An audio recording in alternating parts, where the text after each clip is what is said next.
আসসালামু আলাইকুম প্রিয় দর্শক, অন্য মঞ্চের আলাপচারিতায় আপনাদের সকলকে আমন্ত্রণ জানাচ্ছি। এখনকার আলোচনার বিষয় যে পশ্চিমী দুনিয়া একেবারে দ্রুত আওয়ামী লীগের সপক্ষে এসে দাঁড়াচ্ছে, তার প্রমাণ আওয়ামী লীগ নেতা সাবির হোসেন চৌধুরীর ঢাকার গুলশানস্থিত বাসভবনে গিয়ে বৈঠক করেছেন যুক্তরাষ্ট্রের হাই কমিশনের ভারপ্রাপ্ত টেসি জ্যাকবসন কয়েকদিন আগে, আর গতকাল ইউরোপের 3টি দেশের রাষ্ট্রদূতরা বৈঠক করলেন সাবির হোসেন চৌধুরীর সঙ্গে। এ থেকে স্পষ্ট হচ্ছে যে আওয়ামী লীগের পক্ষে জনসমর্থন ক্রমশ বাড়ছে এবং সেই সঙ্গে বাড়ছে সমর্থন আন্তর্জাতিক মহলেও। এই পরিস্থিতিতে আওয়ামী লীগের ওপর থেকে নিষেধাজ্ঞা প্রত্যাহার এর ব্যাপারটা এখন সময়ের অপেক্ষা মাত্র। এর ফলে সবচেয়ে ভেঙে পড়েছে বিএনপি। বিবিসিকে দেয়া এক সাক্ষাৎকারে দলের কার্যকরী সভাপতি তারেক রহমান নতুন করে অভিযোগ তুলেছেন আওয়ামী লীগের বিরুদ্ধে। শোনা যাচ্ছে দেশীয় ও আন্তর্জাতিক সমর্থন তার পক্ষে আওয়ামী লীগের পক্ষে ফিরে আসার ফলে শেখ হাসিনাও খুব তাড়াতাড়ি দেশে ফেরার সিদ্ধান্ত নিয়েছেন। ভারত সরকারও চাইছে শেখ হাসিনা দেশে ফিরে দলকে নেতৃত্ব দিন। দেশে ফিরলে তার নিরাপত্তার বিষয়ে সেনাপ্রধান ওয়াকারুজ্জামান তৈরি আছেন। এমন কথাও শোনা যাচ্ছে ইউনূস সরকারের পতনের বিষয়ে আমেরিকা যুক্তরাষ্ট্র ইতিমধ্যেই সবুজ সংকেত দিয়েছে। এই পুরো বিষয়টি নিয়ে আমাদের এখনকার আলোচনা। প্রিয় দর্শক, আজকে বাংলাদেশের রাজনীতির বর্তমান উত্তাল সময় নিয়ে কিছু গুরুত্বপূর্ণ আলোচনা করব। বর্তমান রাজনৈতিক আবহ, আন্তর্জাতিক কূটনৈতিক তৎপরতা এবং দেশের ভবিষ্যৎ নেতৃত্ব সংকট নিয়ে দেশবাসী উদ্বিগ্ন। এসব ইস্যুর গভীরে ঢুকে বিশ্লেষণ করা দরকার। গত কিছুদিন ধরেই আমরা দেখছি আন্তর্জাতিক অঙ্গনে বাংলাদেশ রাজনীতিতে ব্যাপক কূটনৈতিক টানাপোড়েন শুরু হয়েছে। এই প্রেক্ষাপটে আওয়ামী লীগের শীর্ষ নেতা সাবের হোসেন চৌধুরীর ঢাকার গুলশানস্থিত বাসভবনে ইউরোপ ও আমেরিকার কূটনীতিকদের বৈঠক নিঃসন্দেহে রাজনৈতিক দলগুলির ও রাজনৈতিক বিশ্লেষকদের নজর কেড়েছে। যুক্তরাষ্ট্রের হাই কমিশনের ভারপ্রাপ্ত কর্মকর্তা ট্রেসি জ্যাকবসন কয়েকদিন আগে বৈঠক করেছেন।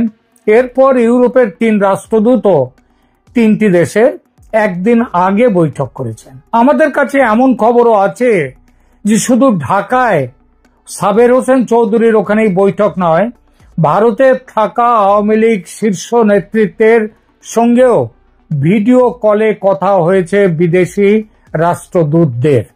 এসব কি কাকতালীয় নাকি সুপরিকল্পিত?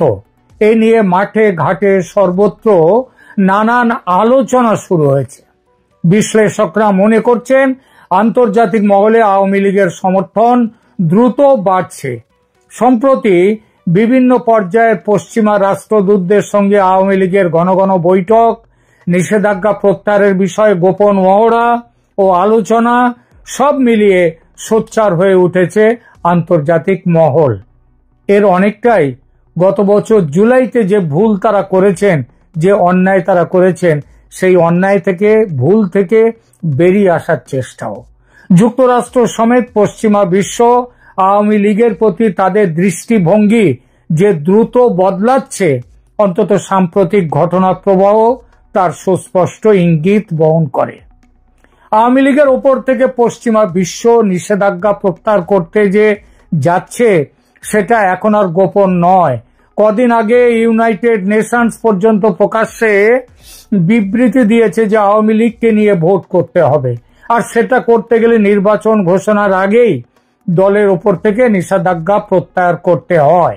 আর এই প্রত্যাহারের চাপ এড়াতে ইউনূস সরকার দোহাই দিচ্ছে অপরাধ ট্রাইব্যুনালে শেখ হাসিনা এবং আওয়ামী লীগের নেতাদের বিচারের রায় বেরোনোর পর তারপর নিষেধাজ্ঞা প্রত্যাহারের প্রশ্নটি দেখা যাবে। তাড়াতাড়ি যাতে বিচার সম্পন্ন হয় সেটার জন্য জোর তদবির শুরু করে দিয়েছে সরকার। এমনও শোনা যাচ্ছে শুনানি সম্পূর্ণ হওয়ার আগেই রায় লেখার কাজ শুরু হয়ে গেছে তো বটেই, সেই রায় লেখার কাজ শেষের দিকে। নিশ্চিতভাবেই সরকার ও সরকারের সঙ্গে থাকা দলগুলোর পক্ষ থেকে শেখ হাসিনা এবং অন্য বড় নেতাদের দোষী সাব্যস্ত করে শাস্তি প্রদান করার সম্ভাবনা সবচেয়ে বেশি। কিন্তু সমস্যা হলো, দল হিসেবে আওয়ামী লীগকে কোনো শাস্তি দেয়া যাবে না। তার ফলে নিষেধাজ্ঞা তুলতে বাধ্য হবে নির্বাচন কমিশন দলের ওপর থেকে। সে না হয় হলো, কিন্তু শেখ হাসিনা সমেত অন্য শাস্তিপ্রাপ্ত নেতারা তারা কি করবেন? তেমন পরিস্থিতি এলে তারা কি শাস্তির ঝুঁকি মাথায় নিয়ে দেশে ফিরবে? আসবো সে প্রসঙ্গে, তবে তার আগে বলি, আওয়ামী লীগের নির্বাচনী ময়দানে ফিরে আসার নিশ্চিত সম্ভাবনা দেখে বাংলাদেশের রাজনৈতিক দলগুলোর ভিত কিভাবে কেঁপে উঠেছে। দলগুলোর মধ্যে বিএনপির কথাই বলি, বিএনপি সবচেয়ে বড় মনস্তাত্ত্বিক চাপে পড়ে গেছে। কারণ এতদিন ধরে দেশের ভিতরে বাইরে বিএনপির বড় ভরসা ছিল পশ্চিমা সমর্থন, বিশেষ করে আমেরিকার সমর্থন। ট্রেসি জ্যাকবসন ঢাকায় বসে মির্জা ফখরুলদের সঙ্গে বৈঠক করেই শুধু ক্ষান্ত থাকেননি, লন্ডনে গিয়ে তারেক রহমানের সঙ্গেও বৈঠক করেছেন। আমেরিকার প্রেসক্রিপশনে মোহাম্মদ ইউনূস গিয়ে মিটিং করেছেন তারেকের সঙ্গে। তারেক প্রধানমন্ত্রী, ইউনূস রাষ্ট্রপতি, একেবারে অনেকটাই ঠিক হয়ে গিয়েছিল। সেই হিসাব ভেস্তে গেছে ডাকসু জাকসু নির্বাচনের ফলে, এবং আরো বিশেষ করে আওয়ামী লীগের ময়দানে নামার জন্য। এতদিন আওয়ামী লীগ নিয়ে নানান খেলা খেলছিল বিএনপি, এক এক সময় এক এক রকম কথা। কি রকম? বিএনপির আওয়ামী লীগ সংক্রান্ত অবস্থানের পরিবর্তন বিষয়ে কয়েকটি কথা বলি। একটা বিশ্লেষণে অনুযায়ী বাংলাদেশের রাজনীতিতে আওয়ামী লীগের নিষেধাজ্ঞা প্রত্যাহার এবং নির্বাচনে অংশগ্রহণ নিয়ে বিভিন্ন সময়ে বিএনপি নেতৃত্ব ভিন্ন ভিন্ন অবস্থান গ্রহণ করেছে। এই পরিবর্তনের পেছনে রয়েছে তাদের রাজনৈতিক বাস্তবতার পরিবর্তন এবং কৌশলগত বিবেচনা। বিএনপির প্রাথমিক অবস্থান সেরকম ছিল 2024 সালের আগস্ট থেকে সেপ্টেম্বর পর্যন্ত বিএনপি স্পষ্টভাবে আওয়ামী লীগকে নিষিদ্ধ করার বিরোধিতা করে আসছিল, এবং তার জন্য দলটির মহাসচিব মির্জা ফখরুল ইসলাম আলমগীর 2024 সালের সেপ্টেম্বরে স্পষ্টভাবে জানিয়েছিলেন, শেখ হাসিনা ও আওয়ামী লীগের মতো আমরা কোনো রাজনৈতিক দলকে নিষিদ্ধ করার রাজনীতিতে বিশ্বাস করি না। আমরা চাই আওয়ামী লীগ নির্বাচনে প্রতিদ্বন্দ্বিতা করুক এবং আমরা নির্বাচনী প্রক্রিয়ার মাধ্যমে তাদের পরাজিত করব। আবার এই কথার ভিত্তিতেই আপনাদের হয়তো মনে থাকতে পারে, সেই সময়ে প্রধান উপদেষ্টা মোহাম্মদ ইউনূসও বলেছিলেন, না বিএনপি একটা বড় দল, বিএনপি যখন চাইছে আওয়ামী লীগকে নির্বাচনে প্রক্রিয়ায় তারা অংশ নেবে, তাহলে আওয়ামী লীগকে নিষিদ্ধ করার কোনো প্রস্তাব আমাদের কাছে নেই। কিন্তু সেটাই পরে হয়েছিল। যাই হোক, এরপরে দেখুন তারও আগে 2023 সালের ফেব্রুয়ারিতেও মির্জা ফখরুল একই অবস্থান নিয়ে বলেছিলেন, আওয়ামী লীগ নির্বাচিত হলেও আপত্তি নেই, কিন্তু তাদের জনগণের ভোটে জিতে আসতে হবে। কিন্তু 2025 সালের জানুয়ারি ফেব্রুয়ারি থেকে বিএনপির অবস্থানে পরিবর্তন লক্ষ্য করা গেল। মির্জা ফখরুল ইসলাম আলমগীর বিবিসি বাংলাকে দেয়া একান্ত সাক্ষাৎকারে জানান, আওয়ামী লীগকে নিষিদ্ধ করার ব্যাপারটা পুরোপুরি জনগণের ব্যাপার। জনগণ যদি চায় যে তারা কোনো দলকে নিষিদ্ধ করবে, তাহলে তারা করতেই পারে, সেটা ভোটের মাধ্যমে জানা যাবে। তিনি আরো স্পষ্ট করেন যে আমরা একটি উদার গণতান্ত্রিক দল, আমরা গণতন্ত্রে বিশ্বাস করি। কোন দল নিষিদ্ধ হবে, কোন দল কার্যক্রম চালাতে পারবে বা পারবে না, সেটা নির্ধারণ করা আমাদের কাজ নয়, জনগণ সিদ্ধান্ত নেবে। কিন্তু জনগণ এই সিদ্ধান্ত কিভাবে নেবে সে বিষয়ে জনাব ফখরুল চুপ। জনগণ কি চায় সেটা জানতে গেলেও তো আওয়ামী লীগকে ভোটের ময়দানে নামতে হয় এবং তার নামার সুযোগ দিতে হয়, তাই না? কিন্তু সেটা কিছু বললেন না। 2025 সালের মে মাসে বিএনপির অবস্থান পুরোপুরি পাল্টে যায়।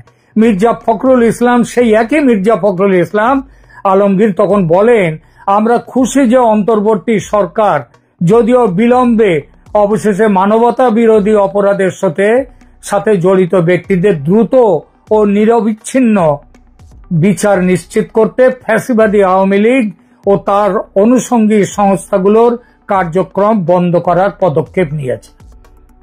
দেখলেন, একেবারে পুরো ভোল পাল্টানো। এই ভোল পাল্টানোর কারণ নির্বাচনী হিসাব নিকাশ।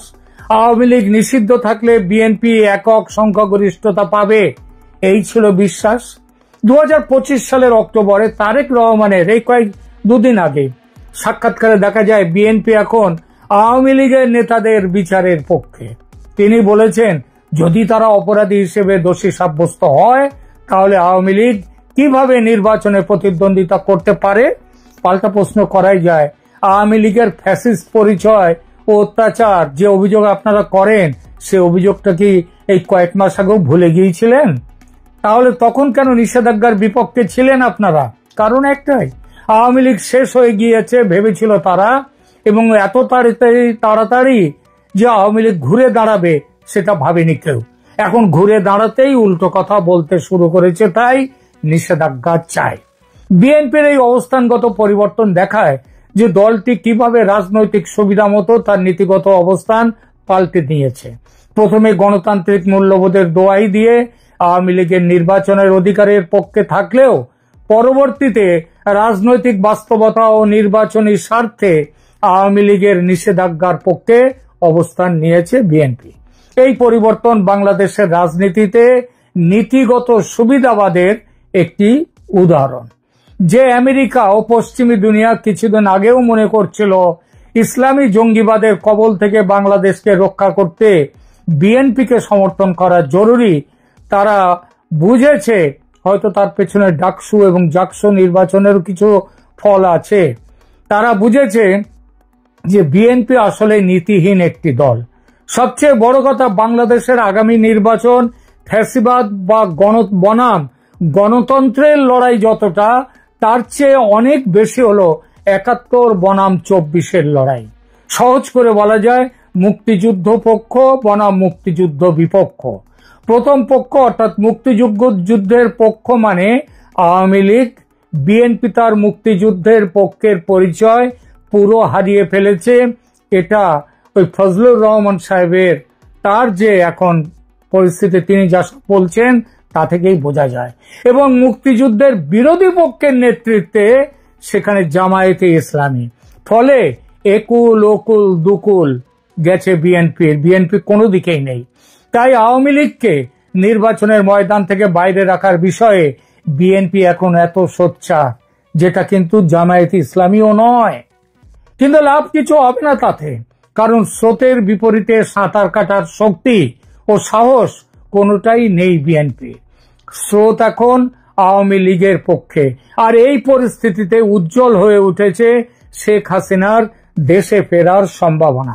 চারদিকে জোর গুঞ্জন চলছে আন্তর্জাতিক মহলের সমর্থন ও রাজনৈতিক হিসাব নিকাশে এগিয়ে থাকায় আওয়ামী লীগ প্রধান শেখ হাসিনা এবার দেশে ফিরতে পারেন।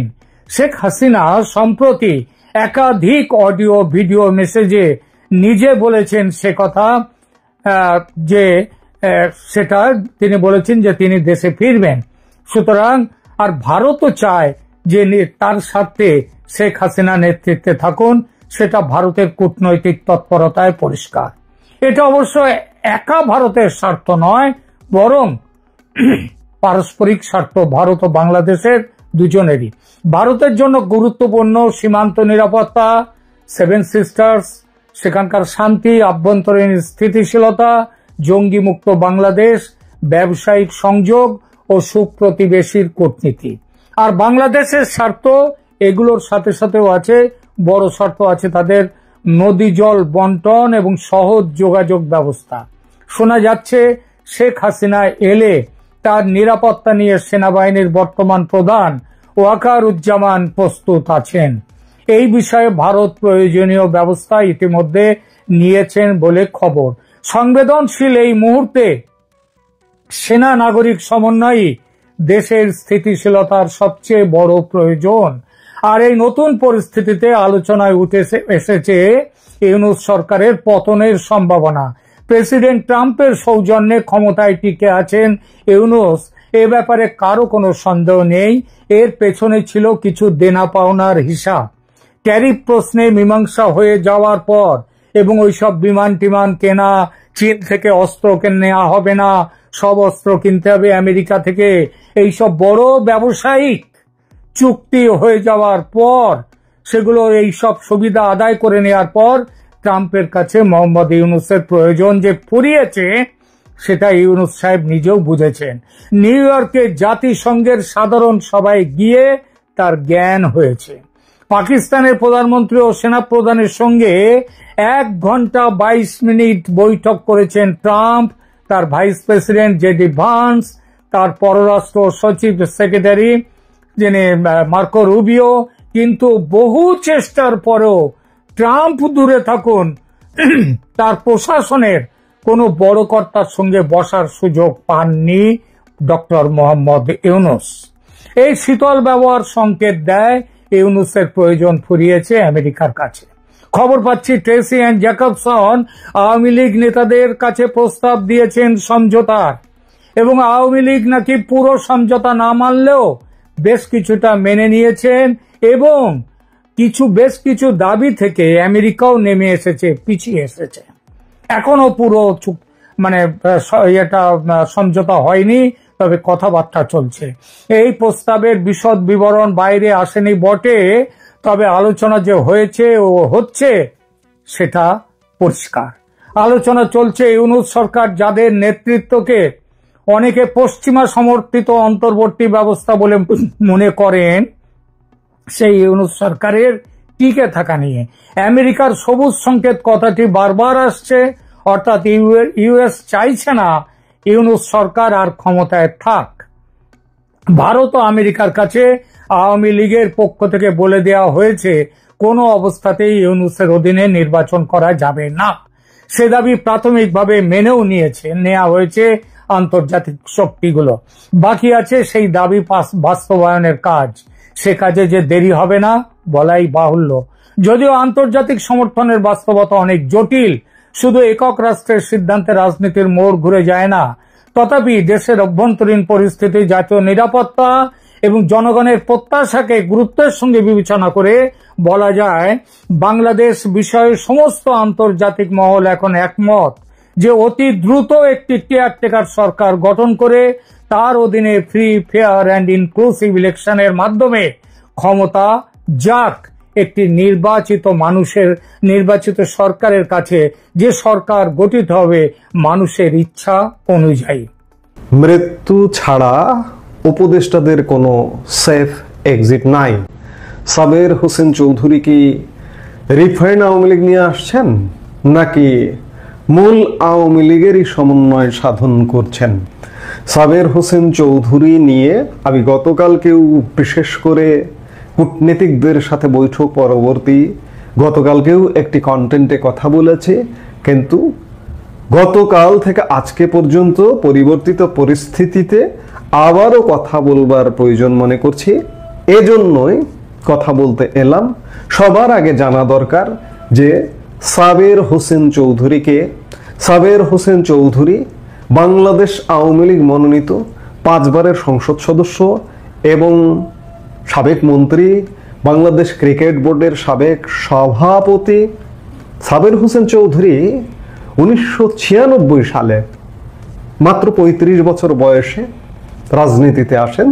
রাজনীতিতে আসবার আগে তিনি লন্ডন ইউনিভার্সিটির school of oriental and African studies থেকে রাজনীতি এবং অর্থনীতি 2 বিষয়ে স্নাতক ডিগ্রি অর্জন করেন।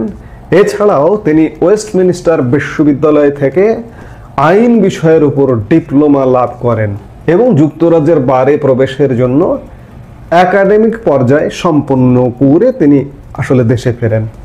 এবং পারিবারিকভাবে তিনি একটি শিল্পপতি পরিবারের সন্তান। তার পারিবারিক প্রতিষ্ঠান কর্ণফুলী গ্রুপ, বাবার সূত্রে তিনি সেই প্রতিষ্ঠানের কর্ণধার হয়েছেন এবং 1996 সালে তিনি রাজনীতিতে এসেছেন।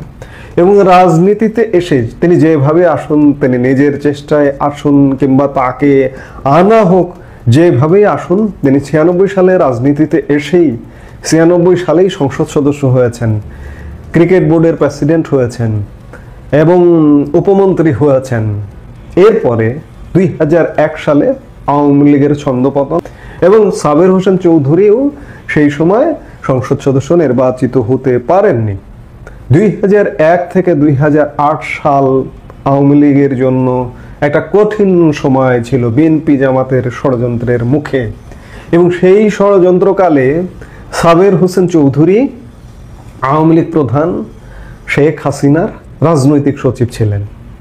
এবং শুধু তাই নয়, তিনি যেহেতু শিল্প গ্রুপের মালিক, শিল্পপতি পরিবারের সদস্য, আর্থিকভাবে আওয়ামী লীগ দল পরিচালনার জন্য আর্থিকভাবে সাবের হোসেন চৌধুরীর এক বিশাল অবদান আছে। এরপরে আসে 1/11 2007-এর। এই 1/11-কে নিয়ে সাবের হোসেন চৌধুরীর নাম জড়িয়ে ষড়যন্ত্র তত্ত্ব খোঁজা হয়। 1/11-এর মাইনাস তত্ত্বের একজন কুশীলব তিনি, এমনটা বলা হয়, কথিত। আবার আমি একদম ডাইরেক্ট এই 2024-এ আসতে চাই। 2024-এ আরেকটি ঘটনা ঘটেছে যে পাকিস্তানের করাচি এবং চট্টগ্রাম বন্দরের যে জাহাজ চলাচল শুরু হয়েছে আপনারা জানেন। এই জাহাজ চলাচলের বাংলাদেশে এজেন্ট হচ্ছে সাবের হোসেন চৌধুরীর কর্ণফুলী গ্রুপ। আমি নেগেটিভ কথাগুলো আগে বলছি। এবং সাবের হোসেন চৌধুরী 2024-এর সরকার পতনের পর পরিবর্তিত পরিস্থিতিতে গ্রেপ্তার হয়েছিলেন। গ্রেপ্তার হয়ে তিনি 3 দিনের মধ্যে জামিন পেয়েছেন, সাথে সাথেই জামিন পেয়েছেন। অথচ আওয়ামী লীগের বহু নেতা মন্ত্রী, তৃণমূল নেতা কর্মী 1 বছর যাবৎ বিনা জামিনে জেলে বন্দী হয়ে আছেন। সাবের হোসেন চৌধুরী 3 দিনে জামিন পেলেন কেন?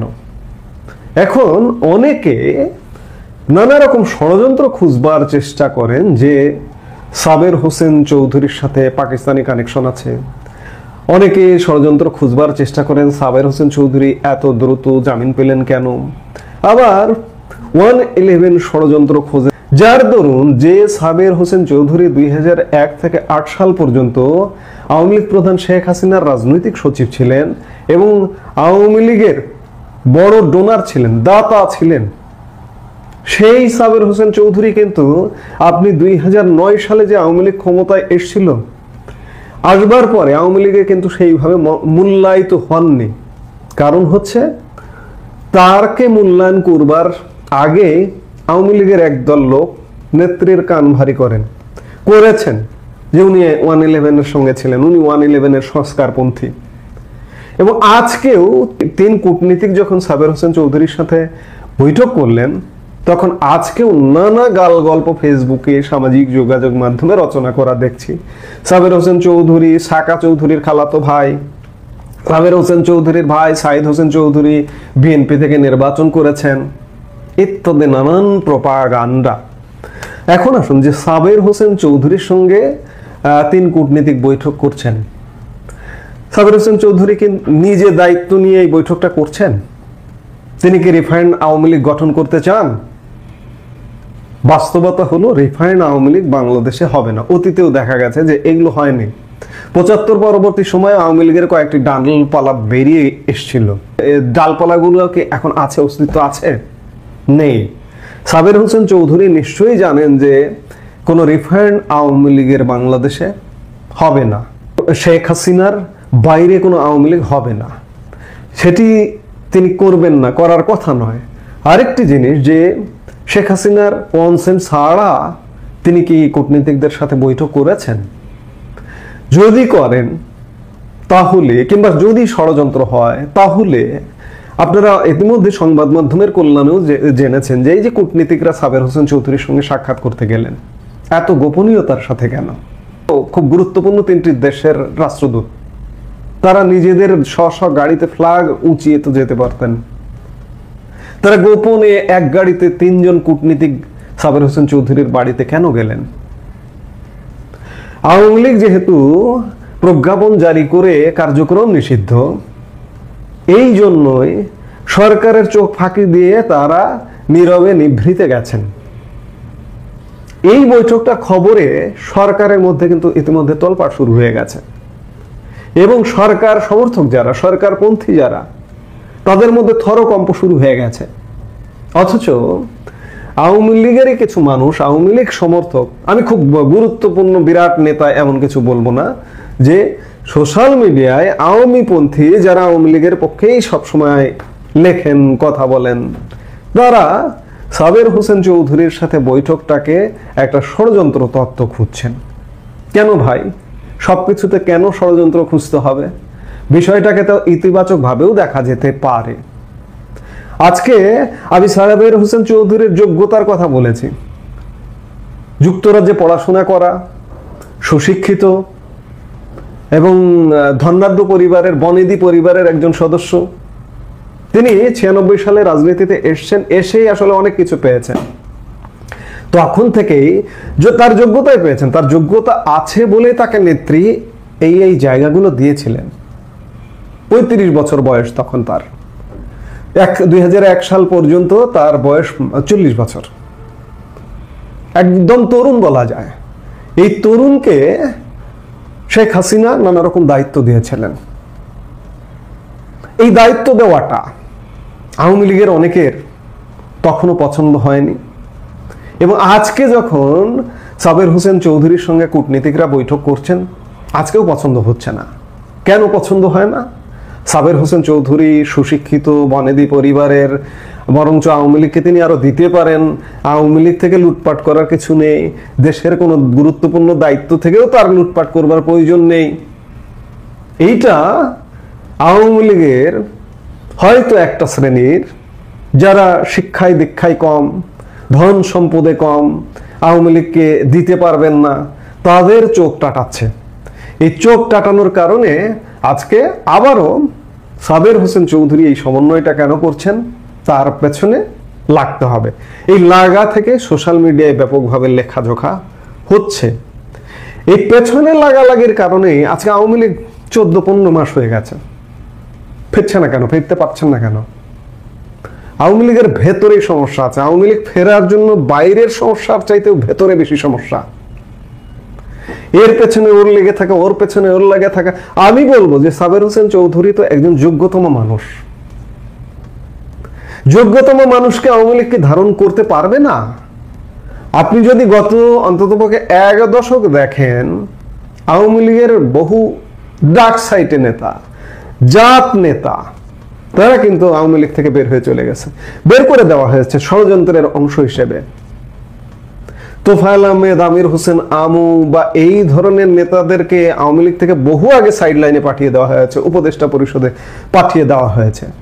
কিংবা এই সাবের হোসেন চৌধুরী একজন, এই মুহূর্তে আমাদের সামনে সাবের হোসেন চৌধুরী আছে, সাবের হোসেন চৌধুরীদেরকেও সাইড লাইনে পাঠিয়ে দেওয়া হয়েছে। গত 1 দশক আপনারা দেখুন যে কারা লাইমলাইটে এসছে। শিক্ষা দীক্ষা, ধন সম্পদ কাদের কি আছে? তারা আওয়ামী লীগকে দিয়েছে, দেশকে দিয়েছে, নাকি আওয়ামী লীগের কাছ থেকে লুটে পুটে খেয়েছে, দেশ থেকে লুটে, দেশের দায়িত্বে গিয়ে লুটে পুটে খেয়েছে? আমি এই মুহূর্তে কারো নাম বলতে চাই না, আপনারা চেনেন সবাইকে। আমি খুব খারাপ ভাষায় বলছি যে ফকির মিসকিন, ধন সম্পদেও ফকির মিসকিন। ফকির মিসকিনকে আমি ছোট করে দেখছি না, মন মানসিকতায়ও ফকির মিসকিনে ভরে গেছে আওয়ামী লীগ। এই ফকির মিসকিন, ধন সম্পদ এবং মন মানসিকতায় ফকির মিসকিনদের কারণে যোগ্য লোকজন আর আওয়ামী লীগে আসলে জায়গা পায় না। আগামীতেও জায়গা পাবে কিনা বেশিরভাগ ফকির মিসকিন ষড়যন্ত্রকারীদের কারণে। তারা করে ষড়যন্ত্র, কিন্তু সাবের হোসেন চৌধুরীরা যদি এগিয়ে আসেন দলের কোনো কাজে, তার মধ্যে ষড়যন্ত্র তত্ত্ব খোঁজেন তারা। এইভাবে আওয়ামী লীগ আসলে উঠে দাঁড়াবে, সময়ের প্রয়োজনে আওয়ামী লীগ উঠে দাঁড়াবে, কিন্তু বারবার আওয়ামী লীগের পতন হবে। আওয়ামী লীগ অবশ্যই আসবে, কারণ বাংলাদেশের যে প্রেক্ষাপট ইতিমধ্যে রচিত হয়েছে, আওয়ামী লীগ খুব শীঘ্রই ফুল ফেজে কাজে আসবে। কিন্তু ভাই, আপনারা যারা ষড়যন্ত্র খুঁজছেন, সবকিছুর মধ্যে যারা ষড়যন্ত্র খুঁজেন, তারা দয়া করে ষড়যন্ত্র না খুঁজে যোগ্য সঠিক লোকজনকে, তাদেরকে সমর্থন করুন। এই ধরনের মানুষদের দলে দেশে প্রয়োজন আছে। এই ধরনের মানুষ এসে দল থেকে লুট করে নিয়ে যাবে না, দেশ থেকে লুট করে নিয়ে যাবে না। সাবের হোসেন চৌধুরীদের মতো মানুষ লুট করে নিয়ে যাবে, নাঙ্গা ভুয়া, খেতে পারে না, পড়তে পারে না, হঠাৎ করে এসে নেতা হয়েছে, তারা লুট করে নিয়ে যাবে। কাজে যারা যোগ্য, দক্ষ, তাদেরকে সমর্থন দেওয়াটাই হচ্ছে আমাদের সঠিক কর্তব্য। সময় বলে দেবে আমি কোনো তথ্য উপাত্ত দিয়ে বলবো না যে সাবের হোসেন চৌধুরী কি আসলে রিফাইন্ড আওয়ামী লীগ নিয়ে এসেছেন নাকি মূল আওয়ামী লীগের সমন্বয় সাধন করতে এসছেন। এটি সময় নিশ্চয়ই বলবে। কাজেই আমরা যারা সাধারণ মানুষ সবকিছুর মধ্যে ষড়যন্ত্র তত্ত্ব না খোঁজাটায় আওয়ামী লীগের জন্য ভালো, দেশের জন্য ভালো।